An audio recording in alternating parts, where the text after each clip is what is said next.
সাইফুল জুতা স্যুট, ওবায়দুল কাদের আর বেনজিরের ঘড়ির যত গল্প। বিলাসবহুল দামে জুতা পরতেন বাংলাদেশ সাবেক ভূমিমন্ত্রী সাইফুজ্জামান চৌধুরী জাভেদ। আল জাজিরার এক প্রতিবেদনে তিনি নিজেই এই কথা বলেছেন। প্রতিবেদন থেকে জানা যায়, লন্ডনের এক বিখ্যাত লাক্সারি ব্র্যান্ড হ্যারোটাস থেকে তিনি জুতা কিনে ব্যবহার করেন। বাংলাদেশি টাকায় যার দাম 4.5 লাখ থেকে 9 লাখ টাকা আর নামকরা সুপার 200 স্যুট ব্যবহার করেন। বাংলাদেশি টাকায় 9 লাখ টাকা। সাবেক সড়ক ও সেতুমন্ত্রী ওবায়দুল কাদের 2018 সালে নির্বাচন কমিশনে যে আয়ের সনদ জমা দিয়েছিলেন, তাতে তার বাৎসরিক আয় দেখানো হয়েছিল 31,18,000 টাকা। অথচ তার একটি রোলেক্স ডেড 8 ঘড়ির দাম 28,86,000 টাকা। ওবায়দুল কাদেরের সংগ্রহে আছে বিখ্যাত সব দামি ব্র্যান্ডের ঘড়িগুলোর মূল্য কোটি টাকারও বেশি। এ নিয়ে ওবায়দুল কাদের বলেন, দামি ঘড়ি ও পোশাক সবই কর্মীদের উপহার। বাংলাদেশ পুলিশের সাবেক আইজিপি বেনজির আহমেদ আওয়ামী লীগ সরকার পতনের আগে দুর্নীতির অভিযোগে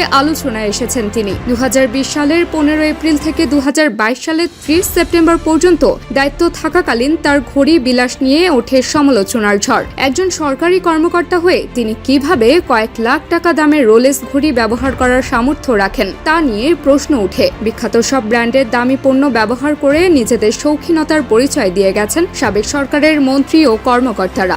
আমাদের পরবর্তী প্রতিবেদন দেখতে চোখ রাখুন পায়রা নিউজের ইউটিউব চ্যানেলে। তাবাসসুম হকানিকা, পায়রা নিউজ ডেস্ক।